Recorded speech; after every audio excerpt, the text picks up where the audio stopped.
Hi to everyone. Today in this video, let us discuss regarding colligative properties. So first of all, what are the colligative properties and what is its mean? Now here, the properties which depends on concentration of solution or number of solute particles in the solution are known as colligative properties. Examples for colligative properties: lowering of vapor pressure, delta TB means elevation in boiling point, delta TF depression in freezing point, pi means osmotic pressure. So these four properties are directly proportional to number of solute particles. That means as number of solute particles increases or as the concentration of solution increases, these four properties also increases. If concentration or number of solute particles decreases, these four properties value also decreases. And for that, one easy formula let us see here. Not only for these four properties, for boiling point also, number of solute particles directly proportional for all these five properties. Which one and which one? Lowering of vapor pressure, elevation in boiling point, depression in freezing point, osmotic pressure, and also boiling point. All these five properties are directly proportional to the concentration of solution or number of solute particles. But only these two are. What are those two? Vapor pressure and freezing point. These two properties of a solution are inversely proportional to concentration and also number of solute particles. So except these two, which one? Vapor pressure and freezing point, all properties are here directly proportional to solute particles and also concentration. So now what are the different type of questions we observe here? First one, I give the options here. First option glucose, second option NaCl, third option MgCl2, and fourth option AlCl3. So when glucose dissolved in water or any solvent like polar solvents, it does not dissociate into ions. So one glucose molecule remain like one molecule only in aqueous solution. So here one I am writing. But NaCl when dissolved in any polar solvent, that dissociates into Na plus and Cl minus ions. So one NaCl molecule produces two ions in aqueous or any other polar solvents. So now here 2. MgCl2 produces 3 ions, 1 Mg plus 2, 2 Cl minus ions. So total number of ions produced from 1 MgCl2 molecule in aqueous solution, how many? 3 ions. And AlCl3 when dissolved in any polar solvent, that produces 1 Al plus 3, 3 Cl minus ions. Total how many ions? Means 4 ions. So now let us see regarding these all properties. First, the first question is here. Among the following, which has the highest lowering of vapor pressure? See here, lowering of vapor pressure directly proportional to number of solute particles. So the answer is AlCl3. Then which has least lowering of vapor pressure? So that means to have the least lowering of vapor pressure, the molecule should have to provide least number of ions in aqueous solution. So which one that answer now? Glucose. Next, which has the highest elevation in boiling point? Directly proportional to number of solute particles. So the answer is AlCl3. Which has the least elevation in boiling point? No doubt, answer is glucose. Which has the highest depression in freezing point? What is that? AlCl3. Which has the least depression in freezing point? Glucose. Then, which has the highest osmotic pressure? AlCl3. Which has the least osmotic pressure? Means what here? Glucose. Then, after that, here, regarding that, which one here? Boiling point. Which has highest boiling point means AlCl3. Which has least boiling point means glucose. But here, this vapor pressure and freezing point are inversely proportional to number of solute particles. So, which has the highest vapor pressure means that should have the least number of particles in solution state. So now the answer goes to which one? Glucose. Then which has the least vapor pressure means that should have more number of solute particles in a solution. So the answer is now AlCl3. Then which has least freezing point means that should have highest number of solute particles. So AlCl3. Which has highest freezing point, therefore the answer is which one? Glucose. So when like this NaCl, MgCl2 like that they have given means we have to check in which case more solute particles in aqueous solution, in which case less solute particles in aqueous solution. Now, for example, they may give non-electrolytes. Non-electrolyte means like glucose. They do not dissociate or associate. When they have given, we have to consider the concentration term. So now see here, first option is 0.5 m glucose. Second option is 1 m sucrose, and third option is here 2 m fructose, and fourth option is here 1.5 m urea. So all these four solutes are non-electrolytes, means they do not dissociate or associate.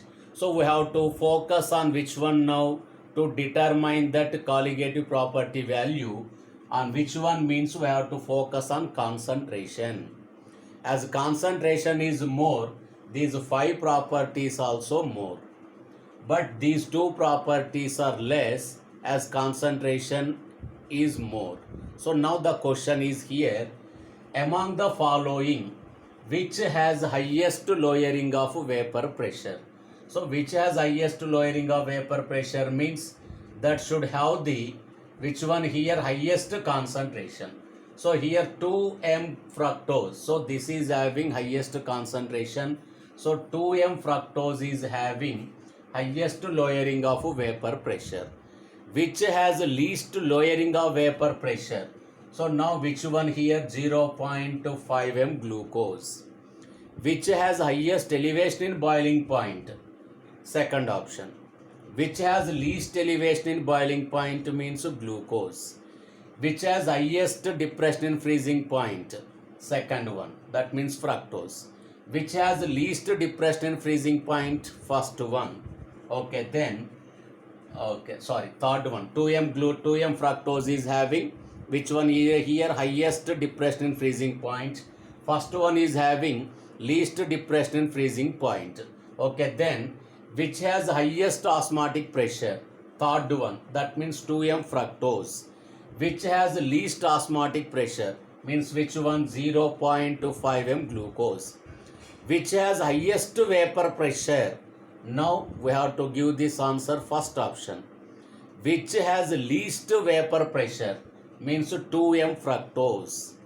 Then which has highest freezing point means 0.5 m glucose. which has least freezing point means 2m fructose. So like that we have to give answer using which one concentration. Now sometimes they may give which one here, that weight percentage. Of course the weight percentage is same or the weight is same.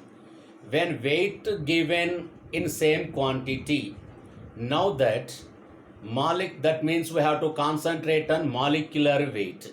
So the colligative property is inversely proportional to which one? Molecular weight. So I give one question here. 1% W by V, first option here, urea. Second option, 1% W by V, glucose. Third option, 1% W by V, fructose. W by V, fructose. And D option, 1% W by V, sucrose. So let us know the molecular weights here. So what is the molecular weight of urea? Means 60. Here the molecular weight of glucose 180. Molecular weight of fructose also 180. Molecular weight of sucrose 342. So now here that colligative property is now inversely proportional to molecular weight when equal weight or equal weight percentage is given. So now here, as urea is having less molecular weight, it is having highest, that means I give one by one those properties. What is the order of lowering of vapor pressure? So what is the order of lowering of vapor pressure? Means A greater than B equal to C. Why we have taken equal? Because both glucose and fructose having same molecular weight. So that's why only we have taken which one here? Equal to. Then greater than which one? D. So this is the order of lowering of vapor pressure. Of course this is not only order for lowering of vapor pressure. For all these 5 properties that same order is there. That means for elevation in boiling point and also depression in freezing point, osmotic pressure and boiling point. For all the 5 properties we have to follow the same order. But if you come to this vapor pressure and freezing point, there should be reverse order. So what is the order of vapor pressure and freezing point? Means we have to make it reverse. That means D less than C less than, okay, C equals to B less than A.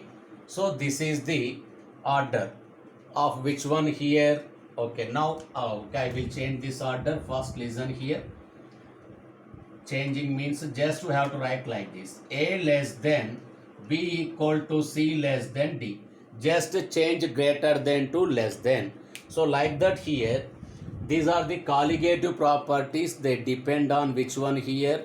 Number of solute particles and also on concentration of that solution. Okay, then after this, let us go for which one here? Abnormal molecular mass or abnormal colligative properties. Of course both related to same concept here. What are those we have to discuss? Abnormal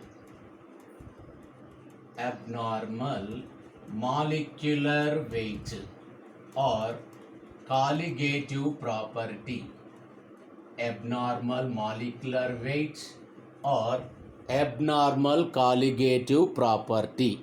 So that is our next topic. So what is the meaning of abnormal molecular mass or abnormal colligative property? Let us see here. For example, if NaCl is considered, what is its molecular weight? We know that 58.5. But if we calculated NaCl molecular weight by using any one of the colligative properties, if we are not getting exact value 58.5, then that molecular mass is said to be abnormal molecular mass. If we are getting exactly 58.5, there is no problem in that. It is known as normal molecular weight. So what is abnormal molecular mass? See here. For example, if you consider any colligative property, that means here elevation in boiling point. What is the formula for elevation in boiling point? Kb into small m. Small m can be written as Wa by Ma into which one, 1000 by Wb. So this is the formula to calculate which one, elevation in boiling point. Of course, it is one of the colligative properties. But see here, elevation in boiling point is inversely proportional to molecular weight of the solute. That means what here?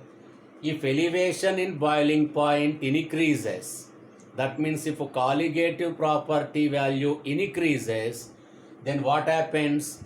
Molecular mass of the solute determined decreases. Decreases means what? For example, for NaCl molecular mass original value is 58.5, but decreases means what here? The value we get less than 58.5 when we determine molecular weight of NaCl by using elevation in boiling point, this colligative property. When this colligative property is used to determine molecular weight of NaCl, what happens? Its molecular weight we can get less than 58.5. So let us see that explanation here. When NaCl dissolved in water to determine its molecular weight, of course we don't know that as NaCl. Our intention is to determine what is that solute. For that, one of the colligative properties, that is elevation in boiling point, we are using to determine this molecular weight of this unknown solute. Of course, I have written here, but let us assume that unknown solute. Now, but here when NaCl dissolved in water to do the experiment, what happens? That dissociates into two ions. That means here number of solute particles increases. When number of solute particles increases, what happens? Elevation in boiling point value also increases. With that increased elevation in boiling point value, if we determined the molecular mass, so what happens? Both are inversely proportional. So what happens to molecular mass means decreases to the original value. That means actually we have to get the original answer 58.5. But by this experiment, if you determine molecular mass of this component, we may get less than 58.5. That means approximately if you get 40. If you get 40 means we might think that solute as NaOH but not as NaCl, because this is not normal molecular mass we got. This is abnormal molecular mass. So like that here, as colligative property value is inversely proportional to molecular mass of solute, if we want to determine molecular mass of any unknown solute, we may not get the correct answer always, because if the solute is undergoing dissociation, as number of solute particles increases, colligative property value also increases, then the determined molecular mass is less than the actual value. And For example, if you consider acetic acid, but acetic acid when dissolved in benzene or in any other solvent, two acetic acid molecules undergo dimerization to give a single dimer. That means what happening here? Number of solute particles decreases. Number of solute particles decreases. When? That means exactly becoming half.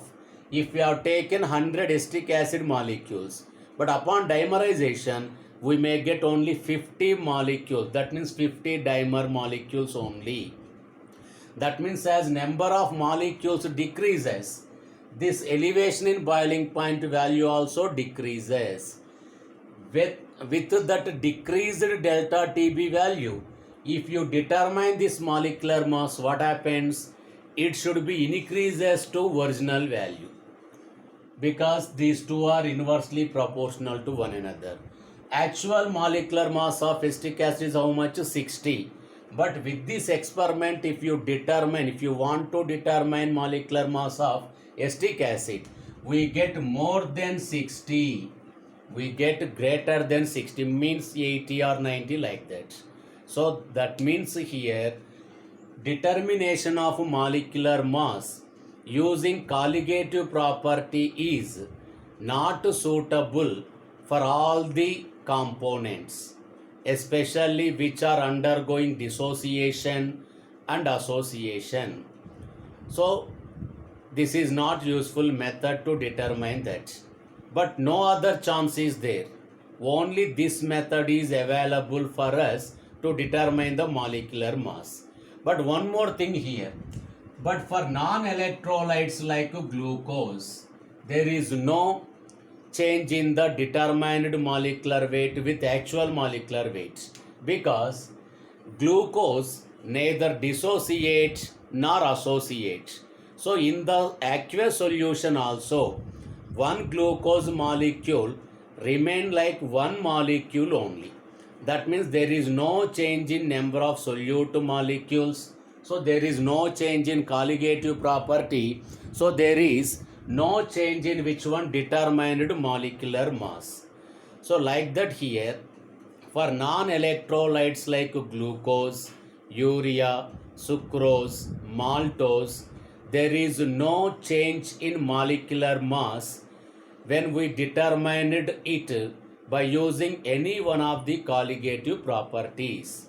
But for the solutes which are undergoing dissociation, for them the determined molecular mass is which one here? Less than that of actual molecular mass. And another one, for the solutes which are undergoing association, for them the determined molecular mass is greater than that of actual molecular mass. But only these methods are available to determine molecular mass. But in that also we are not getting exact values. So what is the remedy for this? Don't worry. To rectify this problem, one factor is introduced, that is want of factor indicated with I. If we solve this problem using want of factor I, exact value we can get without any change. So what is want of factor? How is it useful to determine exact molecular masses? Okay, we will see in our next video. Okay, bye.